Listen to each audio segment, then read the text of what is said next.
दोस्तों नमस्कार, आदाब, सत श्री अकाल। चैट विद सुरेंद्र वत्स के नए एपिसोड में आप सबका स्वागत है।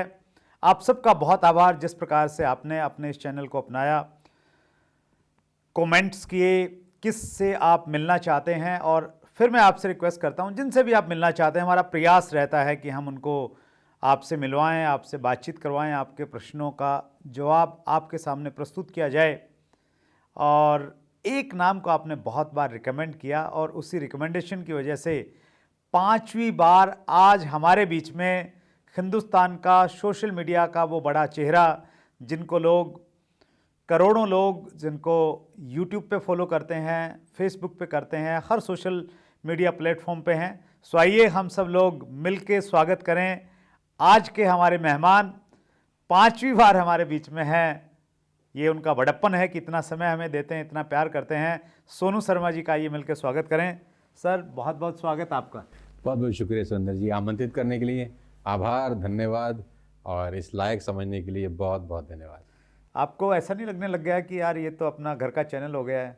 नहीं, मैं तो सोच रहा हूँ मैं खरीद ही लूँ। हम तो बिके हुए हैं सर आप जैसे बड़े लोगों के सामने। प्यार से ही खरीदा जा सकता है आपको। आपका मतलब आपको कोई मोल देके तो खरीद नहीं सकता। आपको खरीदने का एक ही तरीका है कि आपको प्यार से खरीदा जा सकता है। नहीं, ये जो चैनल इतना बड़ा बनाना सर, मुझे बहुत मतलब अच्छा लगता है, थोड़ा मोटिवेशन भी मिलता है। डॉक्टर विवेक बिंद्रा ये कहते हैं कि भाई डायरेक्ट सेलिंग की कुछ भी अगर बात हमने करनी होती है, उससे पहले हम आपसे ज़रूर पूछते हैं कि यार ये करें नहीं करें। और इतना मतलब मैं उनके ऑफिस में गया तो बिंद्रा जी जो है ना, भारी भरकम आदमी है, मतलब बहुत मोटी फीस लेते हैं मिलने के। और मैं उनके पास में गया सर, उन्होंने 3 घंटे मुझे दिए और ऑफिस के एक एक आदमी को जब मेरे से मिलवा रहे थे तो नाम नहीं बता रहे थे, बोले इनको जानते हो आप? तो बहुत सारे लोगों ने तो चलो इंटरव्यू वगैरह देखा होगा बिंद्रा जी के साथ में, और फिर साथ में कहते थे कि डायरेक्ट सेलिंग इंडस्ट्री का सबसे बड़ा चैनल है इनका। तो वो इतना बड़ा चैनल इसलिए बना सर, आप जैसे लोगों ने प्यार दिया, समय दिया, और उस समय दिया स्पेशली जब हमारी व्यूअरशिप कुछ नहीं थी, और मैं यूँ कहूँ सोशल मीडिया की भाषा में हमारी औकात कुछ नहीं थी। तो आपने बहुत बड़ा बनाया है सर, दिल की गहराई से आज के इस एपिसोड के लिए विशेष धन्यवाद। बहुत बहुत शुक्रिया। आगे बढ़ें सर। बहुत सारे कॉम्प्लीमेंट्स हैं आपके लिए, कुछ पढ़ना चाहता हूँ। राहुल कुमार लिखते हैं, जो मुर्दे में भी जान डाल दे वह फरिश्ता आ रहा है, सबसे बेहतरीन एनर्जेटिक मोटिवेशनल स्पीकर आ रहे हैं। अभय ने लिखा है धमाका ऑन चैट विद सुरेंद्र वत्स। विशाल कश्यप ने लिखा है थैंक्स गुरुजी, आपसे बहुत कुछ सीखने को मिला है, और अगर मैंने अभी अपनी ज़िंदगी में कुछ बड़ा किया है तो सिर्फ आपकी स्पीच सुन के। और मोही ने लिखा है master blaster of direct selling industry. नए नए तगमे दिए जा रहे हैं सर व्यूवर्स के द्वारा।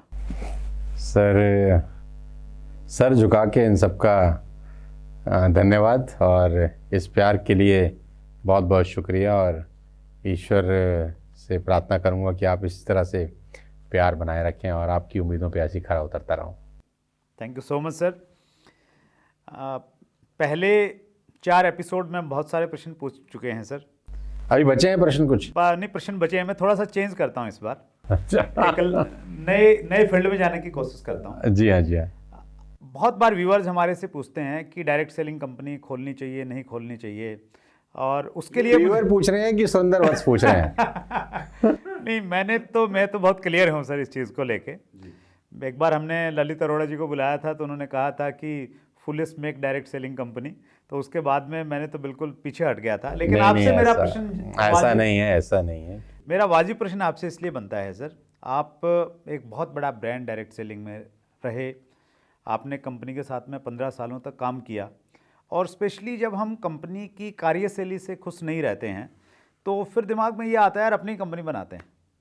तो उस समय आपने अपनी कंपनी न बना के आपने एक और जो स्टेब्लिश्ड कंपनी थी उसमें जाने का आपने निर्णय लिया। तो मेरा प्रश्न आपसे ये है, आपने अपनी कंपनी क्यों नहीं खोली? मतलब ये बाउंसर है एक्चुअली सीधा, और मेरे को बहुत सारे मेरे लोग बोलते थे कि यार राइट टाइम है अपनी कंपनी खोल लेने का, आज से 2 साल पहले। जब मैं इस पशुपेश में था कि अब अपने को क्या करना चाहिए, जब समझ में आ गया था कि वहाँ पर अब कुछ ग्रोथ की संभावनाएं ना के बराबर हैं, मेरी टीम ग्रो नहीं कर रही थी, मैं तो फिर भी पैसा कमा ही रहा था, तो बहुत सारे लोग मुझे बोलते थे कि अपना कंपनी खोल लेना चाहिए। और कहते हैं कि आदमी जहाँ पर भी है, आज आप जहाँ पर हैं अपने डिसीजन के कारण हैं सर। 5 साल के बाद आप जहाँ होंगे वो आज जो आप निर्णय लेंगे उसके कारण होंगे। तो डिसीजन बहुत बड़ा रोल प्ले करते हैं, और डिसीजन आते हैं मैच्योरिटी से, और डिसीजन आदमी लेता है अपने अनुभव से। तो मेरा अनुभव ये बिल्कुल क्लियर था कि मुझे नेटवर्क मार्केटिंग कंपनी कभी नहीं खोलना है। मेरे पे ऑल्दो बहुत प्रेशर था मेरी टीम का कि तुमको अपना ही खोलना चाहिए। और उस कंपनी, जिस प्रीवियस कंपनी की मैं बात कर रहा हूँ, उसमें बहुत सारे लोग और भी मेरे साथ आ जाते अगर मैं अपना कंपनी खोल लेता, जो नहीं आए क्योंकि मैंने अपना कंपनी नहीं खोला। लेकिन मुझे आज भी उनसे बहुत प्यार है जो नहीं आ पाए हैं। मेरा आज भी उनसे बहुत सारा रिलेशनशिप है, मेरी बात होती है आज भी उनसे। तो मैं उनके क्या कहते हैं मान सम्मान का हमेशा आभारी हूँ। वत्स साहब, मेरे को एक बात बहुत अच्छे से पता है कि आदमी हर चीज़ का स्पेशलिस्ट नहीं हो सकता। राइट। आदमी हर चीज़ का स्पेशलिस्ट नहीं हो सकता, और मुझे ये बात अच्छे से पता है कि टेबल के उस तरफ की वर्किंग और टेबल के इस तरफ की वर्किंग में ज़मीन और आसमान का फ़र्क होता है। और 2012 में मैंने गाड़ी लिया मर्सिडीज बेंज। तो जब मैंने मर्सिडीज बेंज लिया तो मुझे एक बात समझ में आई कि मर्सिडीज बेंज का टायर मर्सिडीज नहीं बनाती, ब्रिजस्टोन कंपनी बनाती है। तो मर्सिडीज जो इतना बड़ा इंजन बना सकती है, क्या उसको रबड़ का टायर बनाने की ताकत उसमें नहीं है? तो जवाब है बिल्कुल बना सकती है। कौन रोक सकता है उसको? जो कंपनी इतना बड़ा इंजन बनाए, इतनी बड़ी गाड़ी बनाए, ऑटोमेटिक सेंसर वाली गाड़ी बनाए, जो 150 साल पुरानी कंपनी हो, उसको टायर बनाना उसके लिए कौन सा मुश्किल काम है? एक प्लांट लगाया है, टायर बन जाएगा। और अगर एक गाड़ी में 5 टायर लगते हैं तो जो बना रही है वो तो कुछ कमाती ही होगी उनको सप्लाई करके, तो वो मार्जिन वो खुद कमा सकते हैं। ये तो कॉमन सेंस सी बात है। लेकिन मर्सिडीज ऐसा नहीं करती। वो ब्रिजस्टोन को ही बोलती है कि टायर तुम लगा के दो, या एमआरएफ को बोलती है तुम टायर लगा के दो, या किसी भी एबीसीडी कंपनी को बोलती है कि टायर आप लगा के दो। क्यों? क्योंकि मर्सिडीज अच्छी तरह जानती है कि हम स्पेशलाइज नहीं है टायर बनाने के लिए। हमारा एरिया ऑफ कंसर्न टायर बनाना नहीं है, हमारा एरिया ऑफ कंसर्न इंजन बनाने का है। राइट।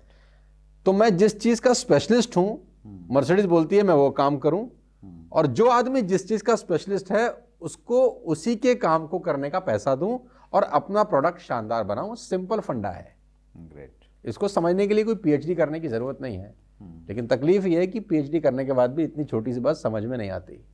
हर आदमी चाहता है कि टायर भी मैं बनाऊं, नट बोल्ट भी मैं बनाऊं, सीट कवर भी मैं बनाऊं, क्योंकि पैसे से तो बनता है। यहां से सीट कवर ले लूंगा, वहां से नट बोल्ट ले लूंगा, वहां से टायर खरीद लूंगा, यहां से खरीदूंगा, असेंबल बना दूंगा तो गाड़ी बन जाएगी। लेकिन ऐसा होता नहीं है। तो नेटवर्क मार्केटिंग में भी 4 कंप्यूटर लगा के, एक सॉफ्टवेयर बना के, 10 प्रोडक्ट रख के कंपनी खोलना बहुत आसान है। इसमें कोई रॉकेट साइंस नहीं है। आप गूगल पे सर्च करें, सॉफ्टवेयर बनाने वाले मिल जाएंगे। गूगल पे सर्च करें, प्रोडक्ट देने वाले आपको मिल जाएंगे। गूगल पे सर्च करें, आपके पास पैसा लगाने वाले लोग मिल जाएंगे। उसमें कौन सा मुश्किल है? कोई भी कर सकता है। लेकिन मैंने कभी भी नहीं किया, क्योंकि मुझे अच्छी सी बात पता थी कि मैं स्पेशलिस्ट नहीं हूँ। कंपनी रन करना एक अलग आर्ट है, एक अलग टैलेंट है, और उसके लिए एक अलग क्वालिफिकेशन की जरूरत है। और हर नेटवर्कर डायरेक्टर अच्छा बन जाएगा ऐसा मुझे डाउट रहता है, क्योंकि नेटवर्किंग, मैं स्टेज का आदमी हूँ, मैं स्टेज का स्पेशलिस्ट हूँ, तो मुझे वही काम करना पसंद है। मैं नहीं चाहता कि मैं जीएसटी देखूं, मैं इनकम टैक्स देखूं, मैं प्रोडक्ट्स देखूं, मैं होलसेलर देखूं, मैं वेयर हाउस देखूं, मैं फैक्ट्रीज देखूं।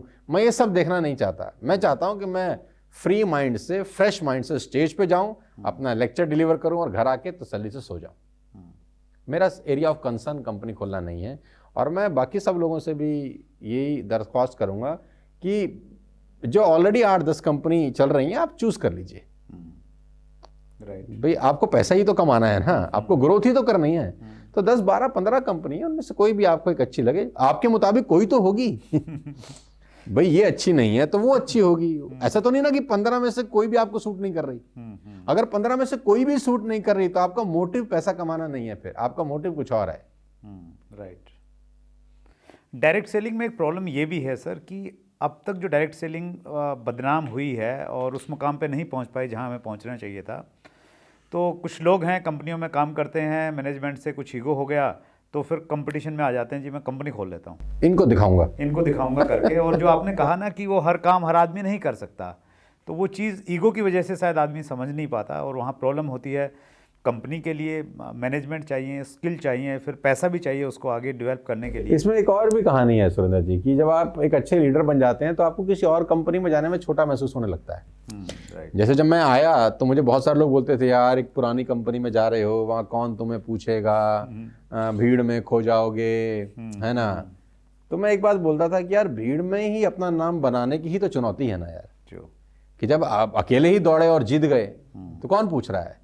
मजा तब है जब 1000 लोग आपसे पहले दौड़ रहे हैं, आप उसके बाद में दौड़ना शुरू किए और आप जीतने का प्रयास कर रहे हैं। यही तो पुरुषार्थ है ना फिर आपका, है ना। मैंने तो आके ये बोला भी सही यहाँ पे कि मैं लेट दौड़ रहा हूँ, लेट पहुंचूंगा नहीं। तो इसमें कोई ईगो नहीं है कि मैं 17 साल 16 साल पुरानी कंपनी में चला गया, वहाँ 1000 लोगों की भीड़ पहले से ही थी, मेरे में कोई ईगो नहीं थी ना, अभी भी है। मैंने तो सर को बोला भी सही जहाँ मैंने स्टार्ट किया, आप चाहें तो मुझे किसी के नीचे भी जोड़ दें। तो मेरी तो क्या कहते हैं ना, हमारी तो कहानी वहीं से शुरू होगी ना जहां हम खड़े होंगे। तो पैसा तो नीचे से ऊपर आएगा, पैसा तो नीचे से ऊपर आना है। तो मेरे में ऐसा कोई कंसर्न नहीं था और मैं बिल्कुल भी खिलाफ था अपना MLM कंपनी खोलने के। जो लोग खोल लेते हैं मेरी शुभकामनाएं हैं उनके साथ, भगवान उनको सद्बुद्धि दे, भला करें उनका, आप आगे बढ़ें। लेकिन एक बात का ध्यान रखें कि ये एक बहुत ही रिस्की काम है, यहाँ बहुत सारे लोगों का भविष्य दांव पे लगा हुआ है। खुद पायलट बनने की कोशिश ना करें, क्योंकि आपके जहाज में हजारों लोग सवार होंगे, वो आप पे भरोसा करके आएंगे। आपकी एक छोटी सी भी गलती उनको जिंदगी भर के लिए MLM के लिए नेगेटिव कर सकती है। और यही वो लोग हैं जो पूरे बाजार में फिर पूरा ढिंडोरा पीटेंगे कि हमने करके देख लिया, होता कुछ भी नहीं है। जो हमारी जब डायरेक्ट सेलिंग एसोसिएशंस की मीटिंग रहती हैं सर, और मिनिस्ट्री में जब भी कुछ नई डेवलपमेंट होती है तो कहीं ना कहीं उस का पार्ट में भी रहता है, एसोसिएशन का डायलॉग में रहता हूँ, मीटिंग्स में रहता हूँ। तो मेरा जब भी मौका मिलता है मुझे अपना व्यू देने का, मैं हमेशा ये कहता हूँ कि इस इंडस्ट्री में कुछ आप पैरामीटर्स ऐसे डालिए जिसकी वजह से अनसीरियस प्लेयर यहाँ पे नहीं आ पाएँ। फॉर एग्जांपल आप कुछ एक एंट्री बैरियर लगा दीजिए कि भाई आपके पास में 1 करोड़ रुपया है कि आप FD करवाइए, कुछ ना कुछ इतना तो आपके पास में होना चाहिए ताकि वहीं से ब्रेक लग जाए। और मेरे को एक बात और समझ में आई कि एक अच्छा नेटवर्कर एक अच्छा डायरेक्टर कभी नहीं बन सकता। अच्छा, हाँ, आप देख लो जो भी सो कॉल्ड कंपनी अच्छी चल रही हैं उसके डायरेक्टर भी बहुत बड़े नेटवर्कर नहीं थे। मतलब ऐसा नहीं कि वो बहुत जबरदस्त नेटवर्कर थे, किसी कंपनी में 10-20 करोड़ 50 करोड़ रुपए कमाए हुए लोग थे। अब आपकी कंपनी को मैं अगर मैं देख लूं तो आपके डायरेक्टर कोई बहुत बड़े नेटवर्कर तो नहीं थे किसी जमाने के, कभी किया ही नहीं उन्होंने, कभी किया ही नहीं। लेकिन आप बता रहे हैं कि यू आर डूइंग एक्सीलेंट, आपने बहुत करोड़ों रुपए का व्यवसाय किया। मैं जिस कंपनी में हूँ क्या उसके डायरेक्टर बहुत बड़े नेटवर्कर थे? तो जवाब है बिल्कुल भी नहीं। लेकिन आज वो हिंदुस्तान की एक बहुत बड़ी कंपनी को लीड कर रहे हैं, सबसे बड़ी कंपनी को लीड कर रहे हैं। और भी 4 कंपनियों के नाम आप और मैं गिन सकते हैं जो आज टॉप पर हैं। अगर आप ध्यान से देखें तो उनके डायरेक्टर कभी बड़े नेटवर्कर नहीं थे, उनको कंपनियां चलाने आती थी। राइट। तो जो अच्छे नेटवर्कर होते हैं ना, उनको एक गलतफहमी भी कभी कभी आ जाती है कि हम अच्छे नेटवर्कर हैं तो हम अच्छे डायरेक्टर भी बन सकते हैं। लेकिन कुर्सी के उधर खेल बिल्कुल अलग होता है और कुर्सी के इधर खेल बिल्कुल अलग होता है। और मैं अपने इस पार्ट में बहुत खुश हूँ। सोनू शर्मा जी ने कंपनी चुनी और आते ही धमाका मचा दिया, झंडे गाड़ दिए और बहुत ज़बरदस्त तरीके से आपने काम किया, फास्ट स्पीड के साथ में काम किया। और हर डायरेक्ट सेलर चाहता है कि वो भी उसी फास्ट स्पीड उसी मोमेंटम के साथ में काम करें। तो क्या सीक्रेट है सर? सीक्रेट नहीं है, हमारे साथ तो सर मुंडाते ओले पड़ने वाला काम हुआ है एक्चुअली, क्योंकि हमने सितंबर में कंपनी स्विच ओवर किया और मार्च में सितंबर 19 में स्विच ओवर किया और 22 मार्च को कोविड का आगमन हुआ हमारे देश के अंदर। तो हमारे को एक्चुअली तो काम करने के लिए 5-6 महीने मिले, क्योंकि नेटवर्क मार्केटिंग की जो जान है, जो आत्मा है, वो तो फिजिकल मीटिंग है। सेमिनार्स हैं, इवेंट्स हैं, अवार्ड फंक्शंस हैं। जिसके मास्टर हैं आप? नहीं, मास्टर तो खैर मैं नहीं कहता, लेकिन नेटवर्क मार्केटिंग की जान यही है। अवार्ड आपकी सबसे बड़ी स्ट्रेंथ? हाँ, स्ट्रेंथ यही है कि ऑडियंस है, आपके हाथ में माइक है, स्टेज है और आप फटे चक्कर हैं टाइप्स, और अचानक वो बंद हो जाता है और आप नए हैं। अभी तो पौधा बिल्कुल आप ऐसा समझिए कि लगाया ही लगाया है और अचानक आपके साथ इतना बड़ा हादसा हो जाता है कि आपके पास कोविड होता है। तो बड़ा चैलेंजिंग था मेरे लिए। लेकिन कॉर्पोरेट एक्सपीरियंस जो था मुझे पिछले 5 साल का, वो मुझे काम आया यहाँ पर, कि जो मैंने कॉर्पोरेट सेशंस किए अलग अलग कंपनीज़ में। क्योंकि मुझे इंडिया की टॉप मोस्ट कंपनीज में से जो कुछ कंपनीज अच्छी कंपनीज हैं, उनके साथ काम करने का मौका मिला। आज हमारे पास करीब करीब 100 से ज़्यादा कॉर्पोरेट क्लाइंटेज है जो हमने पिछले 5-7 साल में मेहनत करके डेवलप किया है। तो मुझे उन सबकी कार्यशैली पता है। मुझे पता है कि ICICI लोम्बार्ड कैसे कर रहा है, HP कैसे कर रहा है, मुझे पता है कि SBI कैसे कर रहा है, मुझे पता है कि टाटा कैसे कर रहा है, बजाज कैसे कर रहा है। तो मुझे ये सब कंपनीज की डिटेल जानकारी है कि ये लोग कैसे कैसे अपना बिजनेस को बिल्ड कर रहे हैं, राइट। तो वहाँ से बहुत कुछ सीख के आया मैं। ऑल तो मैंने उनके लिए सेशन डिलीवर किए, लेकिन सीखने को भी तो बहुत कुछ मिलता है। तो वहाँ का जो नॉलेज था वो मैंने अपने इस नेटवर्क मार्केटिंग में प्लांट किया। 22 को लॉकडाउन हुआ और हम 24 तारीख को जूम पे थे। एक दिन लगा मुझे सिर्फ स्विच ओवर करने में। मैं और मेरी पूरी की पूरी टीम 24 तारीख को जूम पे थे। सिर्फ 24 घंटे के अंदर अंदर डिजिटल हो चुके थे। जब तक डिजिटल लोगों को समझ में आया 1 महीने के बाद, 20 दिन के बाद, 15 दिन के बाद। और वो जो 15, 20, 30 दिन का गैप था, नेटवर्क मार्केटिंग मोमेंटम का गेम है। अगर मोमेंटम ब्रेक हुआ तो मोमेंटम को रीबिल्ड करने में 6 महीना लग जाता है। लेकिन हमारे साथ अच्छा रहा, जो कॉर्पोरेट एक्सपीरियंस था मेरे को, वो मैंने यहाँ पर लगाया। और एक दिन के अंदर 24 घंटे के अंदर हम लोग जूम पे थे। सबको मैंने जूम सिखाया। अपने पूरे के पूरे नेटवर्क में हम सब लोग जूम पे आ गए और मैंने बताया कि ये फायदेमंद है बिजनेस। अच्छा है, फिजिकल मीटिंग बंद होगी, तो हमने डिफिकल्टी को अपॉर्चुनिटी में कन्वर्ट कर दिया और दबा के जूम सेशंस किए। और मुझे तो ऐसा लगता है कि कोविड एक तरीके से नेटवर्क मार्केटिंग इंडस्ट्री के लिए वरदान साबित हुआ। 2 कारण से। नंबर 1, जो नकली प्लेयर्स थे वो उड़ गए। जिनके पास प्रोडक्ट डिलीवरी की कहानियां नहीं थी वो उड़ गए। जिनके पास वेयर हाउसेस नहीं थे वो उड़ गए। जिनके पास मैन्युफैक्चरिंग यूनिट्स में इश्यू थे वो उड़ गए। तो नकली प्लेयर्स उड़ गए। दूसरा, आप ज़्यादा लोगों से मिलने का रास्ता आपको मिल गया, राइट। आप घर बैठ के जूम का 10,000 का पैक खरीदते थे, 10,000 लोगों के साथ आप एक साथ बात कर रहे हैं। पूरे हिंदुस्तान में एक साथ कर सकते हैं, पूरे हिंदुस्तान में, और जिसमें उनका 1 रुपया भी खर्च नहीं हो रहा। वैसे अगर आपको 10,000 लोगों का इवेंट करना होता था तो आपको स्टेडियम बुक करना है, 10,000 लोग आएंगे, खर्चा करेंगे, बैठेंगे, पैसा लगेगा। वो सब फ्री ऑफ कॉस्ट होने शुरू हो गया। हमने दबा के सेशंस किए, लोगों को ट्रेंड किया, डिजिटल मीडिया पे कैसे काम करते हैं वो मैंने सिखाया लोगों को।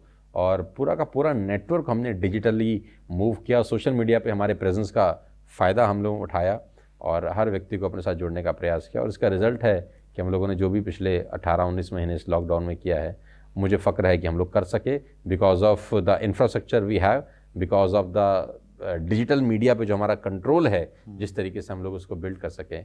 ये सारा क्रेडिट सोशल मीडिया और डिजिटल मीडिया और ये सब जूम और ये सब गूगल मीट और इन सब को जाता है। आजकल तो सोनू शर्मा जी लग्जरी गाड़ियों के रिबन काटने में लगे रहते हैं। हाँ, ऐसा कुछ हुआ है पिछले 1 साल के अंदर अंदर। तो डिलीवरीज हो रही हैं गाड़ी की। अभी ऐसा ही एक वाक़या हुआ कि हमने धनतेरस पे 2 गाड़ियों की डिलीवरी कराई। एक मर्सिडीज़ थी और एक BMW। On the same day हम लोगों ने डिलीवरी कराई। तो जब मैं घर में ये बोल के निकलता हूँ कि डिलीवरी पे जा रहा हूँ, आज डिलीवरी है, आज डिलीवरी है, तो उस दिन मैं बोला कि आज 2 डिलीवरी हैं। तो मेरी कभी कभी कुछ लोग जो पहली बार सुन रहे होते हैं वो सोचते हैं यार ये डिलीवरीज, इतनी डिलीवरीज का क्या मतलब है, कौन सी डिलीवरी है जो हर 2 महीने बाद हो रही हैं। मैं बोलता हूँ भाई ये वो वाली डिलीवरी नहीं है, ये कार की डिलीवरी है। आज 2 डिलीवरी हैं। हमने पिछले 8-9 महीने में कुछ लग्जरियस कार अपने फ्लीट में शामिल किया है। कुछ लीडर्स को के घर में वो लग्जरियस कार पहुंची है और इस सब का क्रेडिट उनकी मेहनत को जाता है। तो एक आदमी, एक डायरेक्ट सेलर अगर इतनी स्पीड से काम करना चाहे, कुछ 1-2 टिप्स आपकी तरफ से? सबसे पहले तो उसको ये बात समझना पड़ेगा कि उसको डायरेक्ट सेलिंग, नेटवर्क मार्केटिंग को नौकरी की तरह ही लेना पड़ेगा। कि जैसे एक नौकरी पे जाने वाला आदमी सुबह ईमानदारी से 9 बजे टाई लगा के अपने टेबल पे बैठ जाता है और शाम को 6 बजे तक बिना रुके काम करता है, यानी उसका जो मेजर वर्किंग आवर है वो 9 से 10 घंटे होता ही होता है। नेटवर्क मार्केटिंग में उसका उल्टा होता है। नेटवर्क मार्केटिंग में वो काम तब करता है जब उसका मन करता है। आज मेरा मन है तो मैं काम करता हूँ, आज मेरा मन नहीं है तो मैं काम नहीं करता। नौकरी में मन कुछ नहीं होता। जिस दिन आपका मन नहीं है उस दिन आप घर चले जाओ। तो नौकरी में आदमी 365 दिन में 300 दिन जैसे ईमानदारी के साथ 9 बजे, चाहे मन हो चाहे मन ना हो, अपने कर्म भूमि में पहुंच जाता है। वैसे ही नेटवर्कर अगर सुबह 9 बजे अपने कर्म भूमि में पहुंच जाए, 1 साल तक भी डिग्निटी के साथ काम करे, कोई उसको रोक नहीं सकता। That's great. और ये सबसे बढ़िया इशू है एक्चुअली हमारे यहाँ पे, जो फ्रीडम की बात है। तो वो फ्रीडम जो 5 साल बाद एंजॉय करनी चाहिए, वो बंदा 5 महीने में एंजॉय करने लग जाता है। फ्रीडम क्या है? फ्रीडम जब तक डिसिप्लिन नहीं होना लाइफ के अंदर तो फ्रीडम का फायदा नहीं। राइट। डिसिप्लिन से ही फ्रीडम का मजा है। जब तक डिसिप्लिन ना हो फ्रीडम का फायदा नहीं है। अगर ट्रेन पटरी पे दौड़ती है ना, ट्रैक पे दौड़ती है, तो वो डिसिप्लिन है उस क्या कहते हैं, पटरी के द्वारा। या ट्रू। तो जब वो डिसिप्लिन से जा रही है तो अंदर बैठे वो लोग मजा ले रहे हैं, मूंगफली भी खा रहे हैं, गाना भी बजा रहे हैं, भजन भी गा रहे हैं, एक दूसरे से गपशप भी मार रहे हैं, लंच भी हो रहा है, यानी वो। लेकिन जैसे ही उसने डिसिप्लिन छोड़ा और वो खेतों की तरफ चली गई, अब वो फ्रीडम तो है, लेकिन अब वो अंदर के लोग कितना एंजॉय करेंगे आपको भी मालूम है और मेरे को भी मालूम है। राइट। तो ट्रेन जब डिसिप्लिन में चलती है तो फ्रीडम का मजा है, उसका सब लोग एंजॉय करते हैं। सेम जब रिवर बहता है ना पानी में, तो वो जो उसके बैंक्स है ना उसके बीच में ही बहता है। Right, true. वो डिसिप्लिन है उन दोनों बैंक से। लेकिन जैसे ही उसने बैंक को छोड़ा और दाएं बाएं जाना शुरू कर दिया, राइट, तो फ्रीडम का मिसयूज हुआ और फ्लड आ गया। और उसमें ताकत भी है, वो चाहे तो जा सकती है, लेकिन वो बैंक के बीच में बहता है, वो डिसिप्लिन है अपनी जिंदगी के अंदर। सेम कहानी जब आप पतंग उड़ाते हैं, मैं उस दिन भी स्टोरी किसी को सुना रहा था, जब आप काइट फ्लाइंग करते हैं तो वो थ्रेड से डिसिप्लिन है, वो थ्रेड के हिसाब से इधर उधर दाएं बाएं नाचती है, तो वो काइट है। जिस दिन वो डिसिप्लिन छूटा, फ्रीडम तो है, वो कहीं भी जा सकती है, बट अब वो पतंग नहीं है, it's just a piece of paper, वो सिर्फ एक कागज का टुकड़ा है बस। That's great sir. तो फ्रीडम का मजा तब है जब आप डिसिप्लिन है लाइफ में, नहीं तो फ्रीडम का कोई फायदा नहीं। हमारे देश में तो फ्रीडम है कहीं मर्जी मूद दो कि हमने आज़ादी की लड़ाई लड़ी है, अब हम फ्री हैं, लेकिन ऐसा चलता नहीं है। अगर आप डिसिप्लिन है तब आपको फ्रीडम का मजा आता है। That's great sir. आप डायरेक्ट सेलिंग इंडस्ट्री को बहुत मानते हैं और पिछले इंटरव्यू में हमने बहुत डिटेल में बातचीत भी की। हमारे इस प्लेटफॉर्म पे भी जो भी व्यक्ति आता है वो बोलता है कि डायरेक्ट सेलिंग इंडस्ट्री से बढ़िया कुछ नहीं है। लेकिन कुछ लोग हैं जिनकी कुछ व्यूअरशिप भी है, स्पेशली यूट्यूब की अगर हम बातचीत करें तो मिलियन में सब्सक्राइबर्स हैं, और वो आके डायरेक्ट सेलिंग पे ज्ञान देने लग जाते हैं। स्पेशली उन्होंने कभी डायरेक्ट सेलिंग किया नहीं, वो आलोचना करते हैं कि डायरेक्ट सेलिंग मत करो, बेकार है, ऐसा है, वैसा है। आप इसको किस रूप में लेते हैं? मैं उनका स्वागत करता हूँ, मैं उनके ओपिनियन का भी स्वागत करता हूँ, और मैं उनको बोलता हूँ कि जो आप कर रहे हैं उसको करते रहिए, क्योंकि आप वही कर रहे हैं जो आपको आता है। मैं वो कर रहा हूँ जो मुझको आता है। इसमें कोई उदास होने की और नाराज़ होने की ज़रूरत नहीं है। क्रिटिसिज्म से अपने को कोई तकलीफ़ नहीं है, क्योंकि 20-22 साल में इतना कुछ हमने आपने देख लिया कि अब इन बातों का हम पे इम्पैक्ट नहीं होता। मैं एक एग्जांपल से आपको समझाने की कोशिश करता हूँ।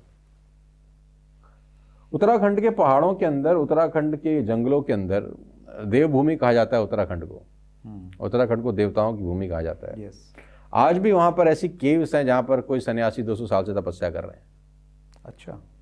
हमने सुना है कि 100 साल से तपस्या कर रहे हैं, 150 साल से उन गुफाओं के अंदर महाराज सिद्धि प्राप्त करते हैं, लोग बैठे रहते हैं गुफाओं में, है ना। अब वो जो सन्यासी गुफाओं में 100 साल से तपस्या कर रहे हैं ईश्वर की, क्या वो पीपल के पेड़ पे लगते हैं? क्या वो नीम के पेड़ से उनकी माँ उनको तोड़ के लाई थी? वो वैसे ही पैदा हुए थे जैसे सुरेंद्र वत्स पैदा हुए, जैसे सोनू शर्मा पैदा हुआ, जैसे पूरा हिंदुस्तान दुनिया पैदा हुई।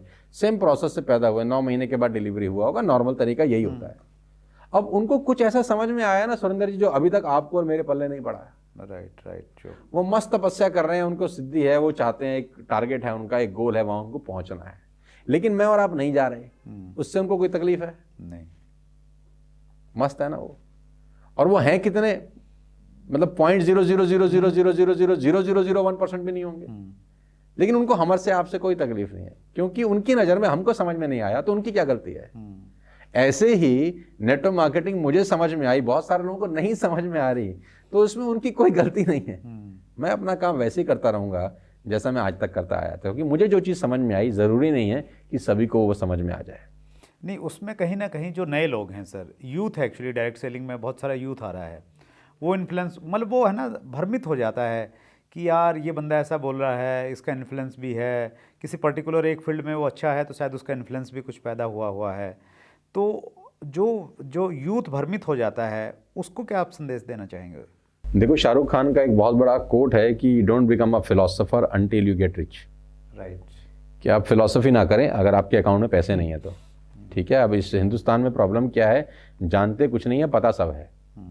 राइट। और मैं एक बात को अच्छे से समझता हूं कि नेटवर्क मार्केटिंग में आपके चैनल पे 150 एपिसोड, 170 एपिसोड, 180 एपिसोड हो गए, और ये 180 एपिसोड वाले लोग रिच लोग हैं। इन लोगों ने कुछ ना कुछ अपनी ज़िंदगी में अचीव किया है, इन सब के पास एक अच्छा खासा फैन फॉलोइंग है, और ये सब इस इंडस्ट्री के बारे में अच्छा बोल रहे हैं। गवर्नमेंट ऑफ इंडिया इस इंडस्ट्री के बारे में अच्छा बोल रही है।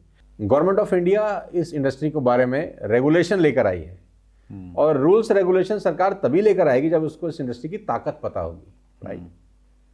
वर्ल्ड लेवल पे दुनिया के बड़े बड़े लीडर्स इस इंडस्ट्री को लेकर अपने विचार बता ही चुके हैं कि ये भविष्य का सबसे बड़ा उद्योग बन सकता है जो एक आम आदमी को रोजगार दे सके। अब जब इतने दिग्गज लोग एक स्वर में किसी इंडस्ट्री के लिए बढ़िया बात बोल रहे हैं तो ये स्वाभाविक है कि कुछ ऐसे लोग भी होंगे जो इस इंडस्ट्री के बारे में सही बात नहीं बोलेंगे। तो हमको फैक्ट्स एंड फिगर्स के बारे में बात करनी चाहिए कि फैक्ट क्या बोलते हैं और फिगर्स क्या बोलती हैं। अगर फैक्ट्स और फिगर कह रहे हैं कि इंडस्ट्री से बेटर कुछ नहीं है तो मुझे लगता है हमको इस इंडस्ट्री के बारे में मतलब बेटर ही बोलना चाहिए। बाजार में कोई भी आदमी एक गलत लाइन बोल दे, उसके पास फैक्ट्स नहीं है, उसके पास फिगर्स नहीं है, वो सिर्फ और सिर्फ तुक्के मार रहा है कि मेरा 10 लोगों को तुक्का मारूंगा तो 2 को तो लग ही जाएगा तीर, और उन 2 लोगों का ही मेरा शिकार करना मोटिव था। तो ऐसा कुछ नहीं है। इंडस्ट्री से नेटवर्क मार्केटिंग, मैं आपको एक बात अच्छे से बता देता हूँ, नेटवर्क मार्केटिंग इंडस्ट्री से पाक साफ बिजनेसेस पूरी दुनिया में नहीं है। 2 कारण है। पहला, ये एकमात्र ऐसा बिजनेस है जो 100% वाइट के ऊपर चलता है। जितनी भी नेटवर्क मार्केटिंग में 10-12 अच्छी कंपनी हैं, मैं खास तौर पे उनकी बात कर रहा हूँ, मैं दावे के साथ कह सकता हूँ इनमें 100% वाइट की बिलिंग होती है। आप जो भी प्रोडक्ट खरीदते हैं उसका प्रॉपर बिल कटता है। आप कैश में भी खरीदते हैं तो उसको बिल ही आपको मिलेगा। आप अगर फंड ट्रांसफर कर रहे हैं या चेक से पेमेंट कर रहे हैं या कैश से कर रहे हैं या क्रेडिट कार्ड से कर रहे हैं या पेटीएम से, किसी भी तरीके से कर रहे हैं, आपको बिल पक्का ही मिलेगा। कोई भी कंपनी वो हाथ से कच्चे में कागज लिख के नहीं देगी, चाह के भी नहीं कर सकती, चाह कर भी नहीं करेगी। लेकिन अगर आप अपने मनियारी की दुकान से तेल साबुन शैम्पू खरीदते हैं तो वो कच्चा बिल देगा आपको। अच्छा, वो आपको ठीक लग रहा है। जो आप सुबह से रात तक काम कर रहे हैं जिसमें काला ही धन शामिल है, वो आपको ठीक लगता है। लेकिन नेटवर्क मार्केटिंग में सारे प्रोडक्ट्स आपको 100% वाइट बिल होते हैं, नंबर 1। नंबर 2, नेटवर्क मार्केटिंग का जो भी पैसा किसी भी डिस्ट्रीब्यूटर के अकाउंट में जाता है वो टीडीएस कट के आता है। वो बिना टैक्स काटे पैसा आपको मिलता ही नहीं है, कोई ब्लैक मनी इन्वॉल्व नहीं है। राइट। और उसका प्रॉपर टीडीएस सरकार को जमा होता है और उस पर आप अपना रिटर्न फाइल करते हैं। तो पूरी हिंदुस्तान में, पूरी दुनिया में, सुरेंद्र जी आप ईमानदारी से दिल पे हाथ रख के बताओ कौन सी इंडस्ट्री है जो 100% वाइट में बिजनेस करती है? बिल्कुल नहीं करती सर। और सरकार जो चाहती है कि लोग अपना बैंक खाता खुलवाएं, बैंक में वो पैन नंबर उनके पास में हो, 1 नंबर में काम करें, तो वो सारा का सारा बाय डिफॉल्ट यहाँ पे हम लोग कर रहे हैं। 100% वाइट में बिलिंग होता है सर। आपको हर क्या कहते हैं प्रोडक्ट, एक आप 100 रुपए का प्रोडक्ट भी खरीदते हैं तो वो भी 100% बिल होता है। वो उस पर जीएसटी एप्लीकेबल है, टैक्सेस एप्लीकेबल है, वो लगते हैं। राइट। तो मैं तो दुनिया के 10-50 प्रोफेशन जानता हूं जो सो कॉल्ड बहुत बड़े बड़े प्रोफेशन है, उसमें ब्लैक मनी इन्वॉल्व होता है। आप भी जानते हैं, पूरा हिंदुस्तान जानता है, इसमें क्या छुपी हुई बात है। राइट। लेकिन ये एकमात्र ऐसी इंडस्ट्री है जो 100% वाइट में चलती है। पूरा ऑडिट होता है इसका प्रॉपर, गवर्नमेंट की वेबसाइट पे सब डाला जाता है, सब कुछ खुला हुआ है। दूसरी बात कि यहाँ पर आम आदमी के सपने पूरे करने के लिए जो कामयाब लोग हैं वो मेहनत करते हैं। राइट। क्योंकि उनकी कामयाबी में उनकी भी कामयाबी छिपी है कि नीचे का नेटवर्क डेवलप होगा, नीचे वालों के सपने पूरे होंगे तो उसके भी सपने पूरे हो जाएंगे। ये एकमात्र ऐसा बिजनेस है जिसमें गठजोड़ बड़ा कामयाब है। राइट। कि नीचे वाला कामयाब हुए बिना आप कामयाब नहीं हो सकते। बाजार ऐसा नहीं है, बाजार में आप अकेले कामयाब हो सकते हैं, लेकिन यहां आप अकेले कामयाब नहीं हो सकते। अगर आपको कामयाब होना है तो आपको 10 लोगों को पहले कामयाब करना पड़ेगा। तो मुझे लगता नहीं कि इससे बढ़िया इंडस्ट्री इस पूरी दुनिया में कोई हो सकती है। तो बिल्कुल भ्रमित होने की ज़रूरत नहीं है। कुछ लोग जो इस इंडस्ट्री के बारे में कुछ नहीं जानते हैं, शायद वो अपनी व्यूअरशिप बढ़ाने के लिए। सर व्यूअरशिप भी होता है, कभी कभी लोग मुझसे बोलते हैं वो आपके लिए फालतू बोल रहा है या वो आपके लिए ऐसा बोल रहा है। तो मैं बोलता हूँ यार, अगर वो अपने बारे में बात करेगा उसको सुनेगा कौन? वो मेरे बारे में बात करेगा तभी तो उसको सुनेगा कोई, या वो आपके बारे में बात करेगा या किसी दिग्गज आदमी को पकड़ के उस पर छींटा मारेगा तभी तो लोग उसको सुनेंगे ना कि हाँ यार ये फला आदमी के लिए कुछ कह रहा है। अगर वो अपने बारे में ही बात करेगा तो उसको कौन सुनने वाला है? राइट। तो वो अपनी जगह ठीक कर रहे हैं, उनको अपना व्यूअरशिप बढ़ाना है। और उनको अब वो कुछ लोग तो फ्रस्ट्रेटेड भी है ना इस इंडस्ट्री से, जो किसी ना किसी कारण से नाकामयाब हो गए। अब वो पुराना शेर है ना, ताउम्र गालिब ये भूल करता रहा, धूल चेहरे पे थी आईना साफ करता रहा, कि अपनी समस्या तो दिखाई नहीं दे रही। तो कहीं कंपनी खराब है, कहीं लीडर्स खराब हैं, कहीं इंडस्ट्री में प्रॉब्लम है, और जहाँ प्रॉब्लम है वहाँ नहीं दिख रही उसको बस। That's great, wonderful sir. बहुत सारे प्रश्न हैं, एक प्रश्न मैं लेना चाहूँगा व्यूअर्स की तरफ से। AK बरवा का प्रश्न है, एक नेटवर्कर की डेली लाइफ क्या होनी चाहिए? आप तो नेटवर्किंग को जीते हैं। देखो, मैं तो एक बात अच्छे से जानता हूं कि सबसे पहले तो हमको ये पता होना चाहिए कि नेटवर्क मार्केटिंग में आपका काम क्या है। क्योंकि 97% लोग जो नेटवर्क मार्केटिंग में आते हैं उनको यही नहीं पता होता कि यहाँ पे आके करना क्या है उनको। कारपेंटर क्या करता है पूरे हिंदुस्तान से पूछोगे तो एक ही जवाब देगा। जो दर्जी क्या करता है पूरे हिंदुस्तान से पूछोगे एक ही जवाब देगा। डॉक्टर क्या करता है पूरे हिंदुस्तान से पूछो एक जवाब देगा। वकील क्या करता है पूरे हिंदुस्तान से पूछो एक जवाब देगा। नेटवर्कर क्या करता है 10 लोगों से पूछोगे 10 लोग अलग अलग जवाब देंगे कि ये लोगों को जोड़ने का बिजनेस है, ये लीडरशिप का बिजनेस है, ये प्रोडक्ट सेलिंग का बिजनेस है। 10 लोगों से पूछो and you will gate 10 different answers. तो जब आदमी नेटवर्क मार्केटिंग में आता है उसको यही नहीं पता होता कि एक्चुअली मेरा काम क्या है। तो सबसे पहले उसको समझ में आना चाहिए कि मेरा काम क्या है। उसका काम यहाँ पर सबसे प्रमुख काम आने के बाद यह है कि उसको नए लोगों से रोज मिलना पड़ेगा। राइट, उसको नए लोगों से रोज मिलना पड़ेगा, अपने बिजनेस के बारे में बताना पड़ेगा। कुछ लोग हाँ करेंगे, कुछ लोग ना करेंगे। ये इस बिजनेस का लॉ ऑफ एवरेज है। If you show your product your plan to 10 people you will get 1, 9 will not join you. ये बड़ा सिंपल सा फंडामेंटल है। मतलब मैं कोई नई चीज़ नहीं बता रहा, सबको पता है कि आप 10 लोगों से बात करेंगे, 9 नहीं करेंगे, एक आदमी आपके करेगा। और ये लॉ ऑफ एवरेज है। बस इसको आप पकड़ के अगले 2 साल 3 साल तक कंटिन्यू रखें।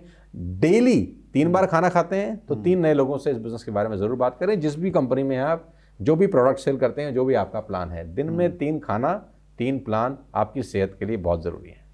मतलब जो बेसिक्स हमें सिखाए जाते हैं, लिस्ट बनाओ, कॉन्टैक्ट करो, तो वो ज़िंदगी भर करने वाली चीज़ है। सर मैं तो कह रहा हूँ अगर आज एयरटेल का 20 करोड़ कनेक्शन बिक चुका है फॉर एग्जांपल, क्या वो सुनील भारती मित्तल साहब नया कनेक्शन बेचना बंद कर चुके हैं? आज भी वो नया कनेक्शन बेच रहे हैं, बढ़ाते जा रहे होंगे। आज भी नया कनेक्शन बेच रहे हैं ना, आज भी नया डिस्ट्रीब्यूटर ऐड कर रहे हैं ना। अब भारती मित्तल ये तो नहीं कह रहे ना कि 20 करोड़ हो गए यार अब क्या जरूरत है। नहीं, जियो के पास अगर 400 मिलियन 40 मिलियन कस्टमर्स हैं तो क्या आज वो नया कस्टमर नहीं बना रहा? वो आज भी नया कस्टमर बना रहा है। तो जब जियो एयरटेल जैसी कंपनियां आज भी नई रिक्रूटमेंट कर रही हैं तो भाई साहब आप कौन खेत की मूली हैं और हम कौन खेत की मूली हैं? हमको तो रेगुलर रिक्रूटमेंट करनी है, क्योंकि जितना बड़ा नेटवर्क उतनी बड़ी ग्रोथ। और अगर आप लीड बाय एग्जांपल नहीं करेंगे तो नीचे वाले लोग नहीं करेंगे। जिस दिन आपको लगा कि अब मैं नहीं करता, नीचे वाला करेगा, उस दिन नीचे वाले को भी लगता है कुछ दिनों के बाद कि मैं नहीं करता, नीचे वाला करेगा। उसके कुछ दिन के बाद उसके नीचे वाले को लगता है मैं नहीं करता, नीचे वाला करेगा। और आखिरी में सारा लोड उस पर आ जाता है जो कल ज्वाइन किया है। उसको लगता है पूरी कंपनी का भार अब मेरे सिर पे हाँ मेरे ऊपर है, मैं कुछ करूंगा तो सबकी जिंदगी बढ़िया हो जाएगी। ऐसा नहीं है। तो ऊपर से नीचे तक एक ही फ्लो होना चाहिए कि आप डेली 3 नए लोगों से मिल रहे हैं या नहीं मिल रहे हैं।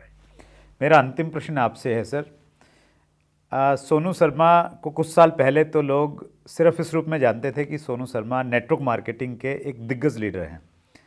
तो आप कॉर्पोरेट ट्रेनर के रूप में आज विख्यात हैं पूरे देश में, साथ में सोशल मीडिया के ऊपर आपका एक बहुत बड़ा ब्रांड है। तो ये तीनों चीज़ें हैं, मैं तीनों रखता हूँ, नेटवर्कर, कॉर्पोरेट ट्रेनर और सोशल मीडिया सनसनी।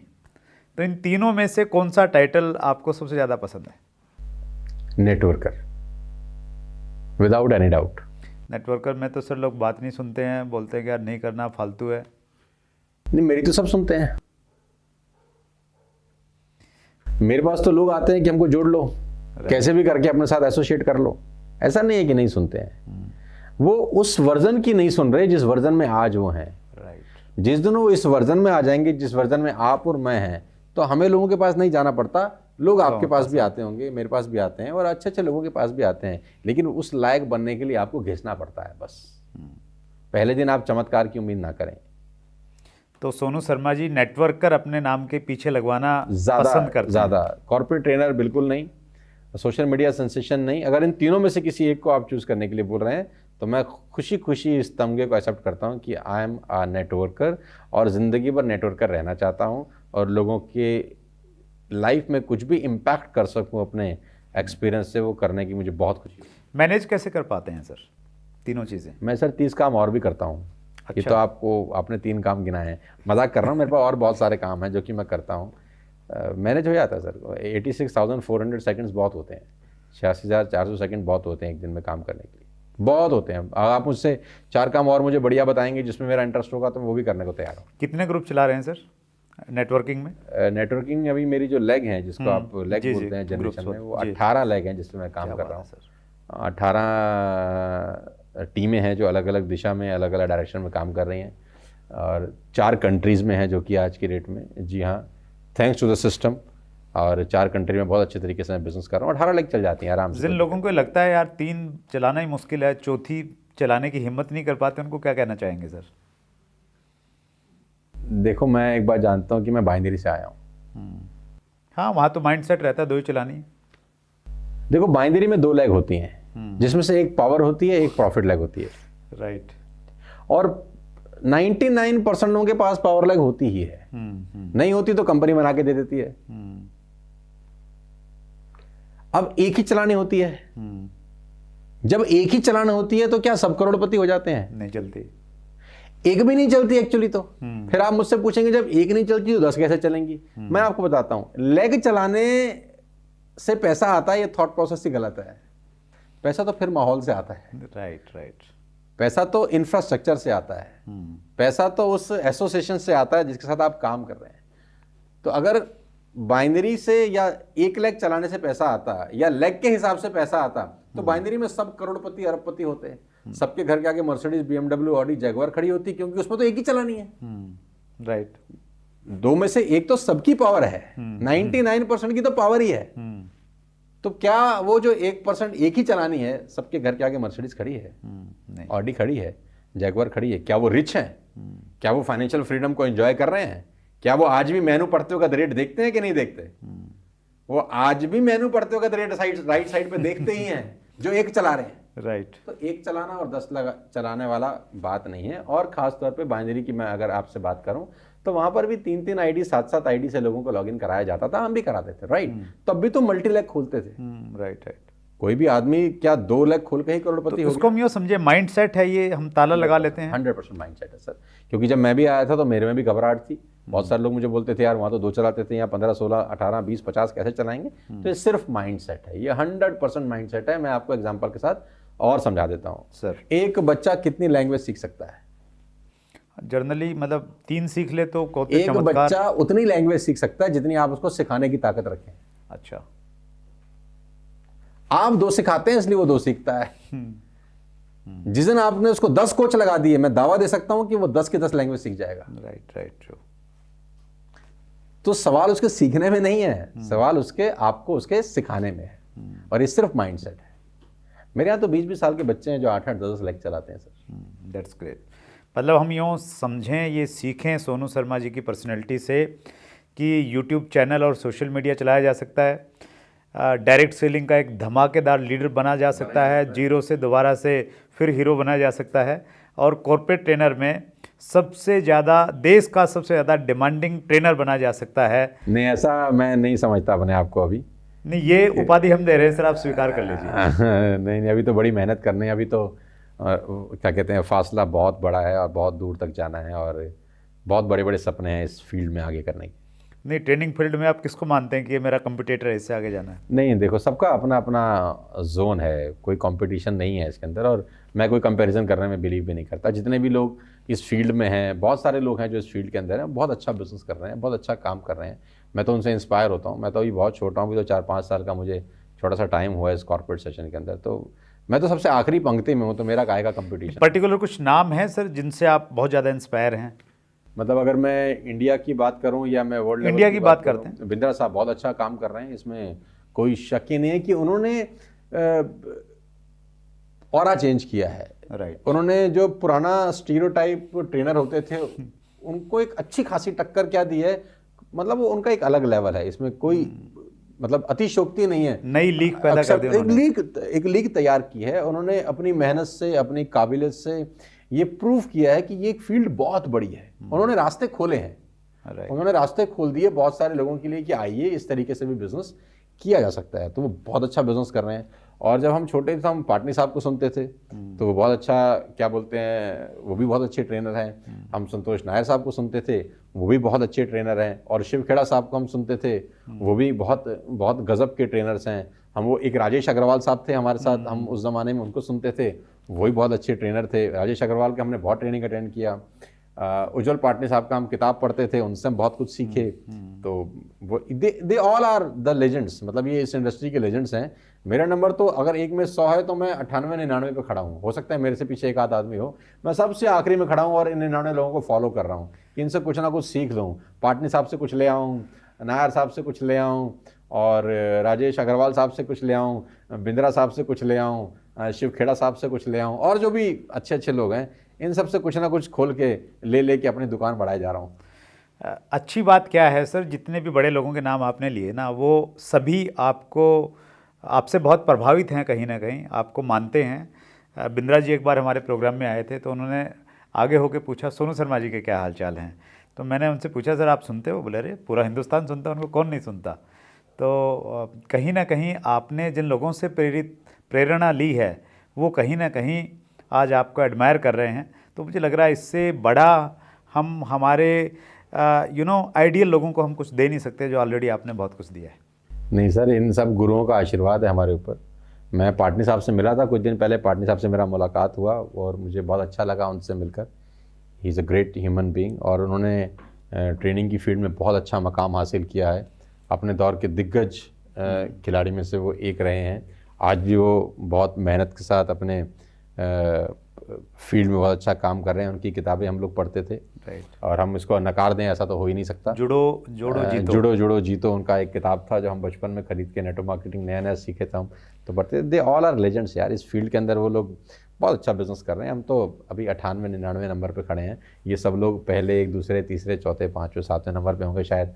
मैं तो पीछे पीछे फॉलो कर रहा हूँ, पता नहीं पहुँच पाऊँगा उन तक, नहीं पहुँच पाऊँगा ये भी नहीं पता मेरे को। तो लेकिन एक चीज़ तय है सर, अगर वैसा कुछ पैमाना होगा और आप वहाँ पे पहुँचेंगे तो सबको बहुत ज़्यादा खुशी होगी। सब बहुत ज़्यादा प्रेम आपसे करते हैं और आप उसके काबिल हैं। और चैट विद सुरेंद्र बस के व्यूअर्स को बहुत प्रेम करते हैं सर, इसलिए 5वीं बार आज आप हमारे बीच में हैं और बहुत लंबा इंटरव्यू हुआ। धन्यवाद बहुत छोटा शब्द है सर आपके लिए कि हम धन्यवाद कहें कि धन्यवाद आपका आने के लिए। आई डोंट नो कौन सा वर्ड होगा, आप तो बहुत पढ़ते हैं, किस शब्द का इस्तेमाल करना चाहिए कृतज्ञता व्यक्त करने के लिए? नहीं सर, कोई शब्द नहीं है। आप हमारे दफ्तर में आए, सबसे पहले तो हमें आपको धन्यवाद देना है कि आप अपने बिजी शेड्यूल में से, हम नहीं निकल पा रहे थे, मेरे पास टाइम की बहुत दिक्कत है आजकल, मैं नहीं निकल पा रहा था, मैंने बोला मैं नहीं आ सकता, तो आपने बोला कि मैं आ जाता हूँ। तो धन्यवाद तो एक्चुअली में मुझे आपको देना चाहिए कि आप अपनी सारी यूनिट को लेकर इस दफ्तर में पहुँच गए, अपने चरण डाले। तो थैंकफुल तो मैं हूँ, क्योंकि टाइम बहुत, आजकल टाइम बिल्कुल नहीं मिल पाता। मतलब एक एक घंटा भी निकालना आजकल बहुत मुश्किल हो जाता है, नहीं तो मैं आपको बिल्कुल तकलीफ नहीं देता। तो थैंक यू तो मुझे बोलना चाहिए कि आप यहाँ आए। Thank you so much sir. और इस कमिटमेंट के साथ में हम लोग विदा ले रहे हैं आज के इस एपिसोड में।